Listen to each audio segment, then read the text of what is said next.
Delhi Capitals और Mumbai Indians में competition चल रहा है तगड़ा। क्या प्लेऑफ में मुंबई खाएगी वड़ा पाव या दिल्ली पाएगी पगड़ा? आए भाई, दिल्ली का मेरे को लग रहा है कि चांस जरा कम लग रहा है।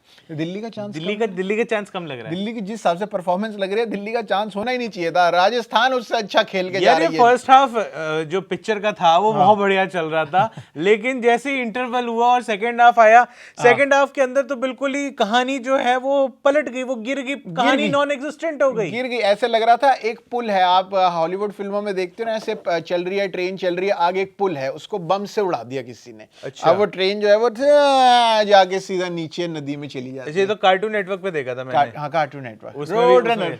हाँ, उसमें भी ऐसे ही होता था। हाँ, तो वो कायोटे जो है वो आईपीएल के कोई तो कायोटे बन के बैठा था, जिन्होंने वो टीएनटी लगा के फोड़ दिया और हाँ पीप पीप करके वो नीचे निकल गई है दिल्ली की गाड़ी बिल्कुल। क्योंकि आप देखो स्टार्क भाई जो है वो चले गए हैं, मुस्तफिजुर उसकी जगह रिप्लेसमेंट आए हैं जिन्होंने कुछ किया नहीं। टी नटराजन आए, टी नटराजन ने अपने पहले ही ओवर में भाई बिल्कुल 25 रन खा लिए, उनसे भी हो नहीं पा रहा है। मुकेश कुमार और जो है आपके मोहित शर्मा, इनको क्यों बिठा के रखा है अभी तक किसी को कुछ समझ नहीं आ पा रहा है। बाकी अक्षर पटेल की भी स्पिन उतनी तगड़ी नहीं डल पा रही है, कुलदीप यादव से भी नहीं हो पा रहा, विप्पी से भी नहीं हो पा रहा, कुल मिला के दिल्ली की पूरी टीम से नहीं हो पा रहा है। क्यों हो गया ये अचानक से ऐसा? और मजे की बात ये भी है कि पॉइंट टेबल अगर आप देखोगे तो मुंबई और दिल्ली, मुंबई जो है अचानक से अपने विजय रथ पे बैठ के आ रही थी, बीच में एक आधा झटका लग गया, अदरवाइज जो है मुंबई अब कॉन्फिडेंट दिख रही है। क्यों? क्योंकि इस टाइम पे नंबर 4 पर प्लेस्ड है मुंबई और 14 पॉइंट्स हैं और बचे हैं 2 मैचेस इसके। दिल्ली के भी 2 ही मैच बचे हैं और दिल्ली है 13 पॉइंट्स पे। इनका नेट रन रेट भी अगर आप देखोगे मुंबई का तो वो दिल्ली से बेहतर है। मुंबई का है 1.156 अरे भाई साहब, और दिल्ली का है 0.26। बस तो इतना बड़ा मार्जिन है। तो दिल्ली को ना सिर्फ अपने दोनों अगले मैच मोटे मार्जिन से जीतने हैं, बल्कि मतलब जीतने ही और मोटे मार्जिन से, और उसके बाद मतलब ये होप करना है कि मुंबई किसी तरीके से कोई जुगाड़ लगा के कहीं रहन मतलब आ ना जाए, कोई भी और तरीका ना हो जाए। कि यहाँ पे नेट रन रेट वाला मामला फंसेगा ही नहीं ना, कि एक ही मतलब जो अगला मैच है जो होने वाला है वो दिल्ली और मुंबई का होने वाला है, और उसके बाद दिल्ली का जो एक और मैच बचा हुआ है 14वां मैच जो होगा वो भी पंजाब से है, और मुंबई का भी 14वां मैच जो बचा हुआ है वो भी पंजाब से है, वो भी पंजाब के साथ। तो अगर यहाँ पे मान लो दिल्ली अगर यहाँ पे 14 और 13 पॉइंट्स के साथ मुंबई और डीसी है रिस्पेक्टिवली, तो सिंस इनके पॉइंट्स ऑड और इवन के अंदर है, तो मान ले अगर दिल्ली जीत जाती है, दिल्ली जीत अगला मैच, दिल्ली पहुंच गई 15 पॉइंट, दिल्ली पहुंच गई 15 पे, लेकिन दिल्ली पंजाब से हार जाती है, हाँ, और मुंबई पंजाब से जीत जाती है, तो मुंबई पहुंच जाएगी और 16 पॉइंट्स के साथ, और ये 15 पे दिल्ली रह जाएगी। बिल्कुल। लेकिन अब यही है कि अगर दिल्ली मुंबई में से दिल्ली दोनों ही मैच जीत जाए और मुंबई दोनों ही हार जाए, हाँ, तब जाके जो है वो बातचीत बैठती है। लेकिन अगर दिल्ली भी अपने दोनों जीत जाए तो दिल्ली पहुंच जाएगी 17 पॉइंट पे, हाँ, और मुंबई जो है वो अगर दिल्ली से ऑब्वियसली हारेगी क्योंकि दोनों का मैक्सिमम 16 ही हो सकता है, तो मैक्सिमम 16 पे जाएगी। तो नेट रन रेट का मैटर यहाँ पे नहीं है।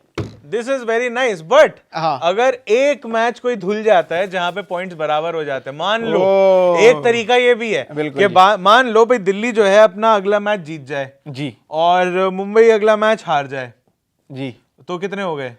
15 हो गए, 15। अगला मैच पंजाब से मान लो दिल्ली का धुल जाए, दिल्ली हार गई और मान लो दिल्ली हार गई पंजाब से, और मुंबई और पंजाब का मैच धुल गया, चलो तो दोनों को एक पॉइंट मिल गया, 15 पे पहुंच गई।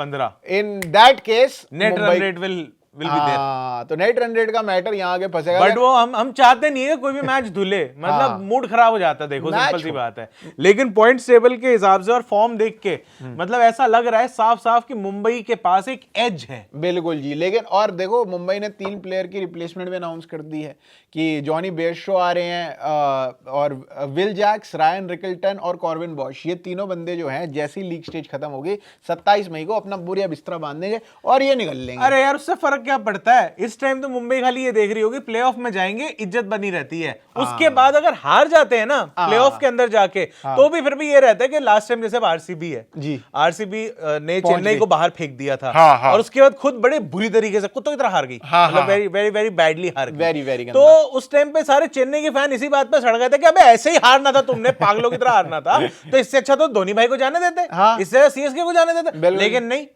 सबको ये लगा ना फाइनली आरसीबी प्लेऑफ में गई थी, कोई टेंशन नहीं तो है, ये- जीते नहीं जीते वो तो पता है, हमें हारने की आदत है, टॉप चार में। लेकिन टॉप 4 में हमने एंड करा था, चेन्नई ने नहीं करा था। हाँ। तो बस मुंबई के लिए भी उतनी सेविंग रेस है, गिवन दैट पहला जो हाफ था मुंबई का बिल्कुल लूटा पिटा गिरा पड़ा टाइप का था, हाँ। तो बेइज्जतियां ही बेइज्जतियां इनकी होई पहले जा रही 5 थी। में से 1 मैच जीती थी मुंबई, वाह। 1, और उसके बाद अगले 6 में से 6 बात ही सीधा खत्म करो। उसके मतलब, और उसके बाद अब जो 7वां मैच था उनका, यानी जो 12वां मैच हार था, गए। वो हार गए वो। हाँ। और हारे भी। और दिल्ली का भी ऐसे ही कुछ था कि शुरुआत में जीते ही जा रहे थे। हाँ जी, दिल्ली भी जो थी वो पहले 5 में से 5 मैच जीती हुई थी। नहीं, पहले 4 में दिल्ली जो है पहले 4 में 4 जीती हुई है। पहले 4 में से 4 मैच जीती हुई। वाह। उसके बाद फिर 1 जीती एलएसजी से जाके, और 1 जीती जो उसमें जो टाई हो गया था हाँ। राजस्थान के साथ, वो उनका 1 पॉइंट उनको मिल गया।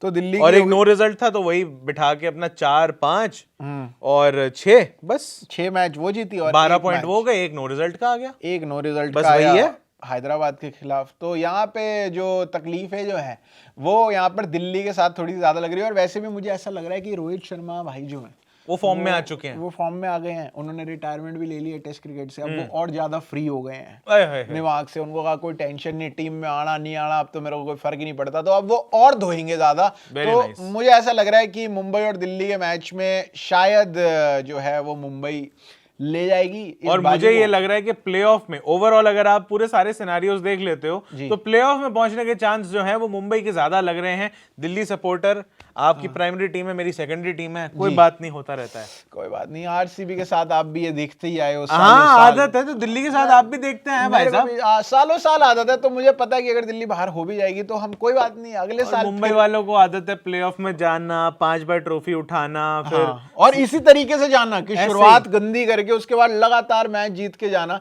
तो दिल्ली और मुंबई का जो मैच है, पहले 7 मैच मुंबई खेलती है, उसके बाद कोई और खेलता है।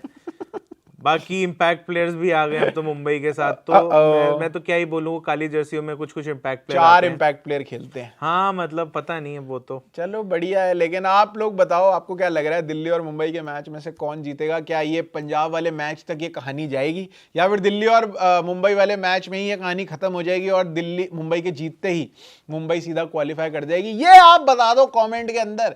तब तक हम भी अपना गणित लगाते हैं, क्या नेट रन रेट निकल सकता है दिल्ली को पहुंचाने का प्लेऑफ में। और इसी में अगर पंजाब अपने दोनों मैच जीत जाती है हाँ। तो वो तो टॉप ऑफ द टेबल भी पहुंच जाएगी। ओए होए होए। एक ये भी समीकरण है। लेकिन आप लोग बताओ यार, दिल्ली मुंबई क्या लगता है? हाँ, तब तक हम चलते हैं। मेरा नाम है प्रशांत कपूर, मैं अभिषेक मनचंदा। आप देख रहे हैं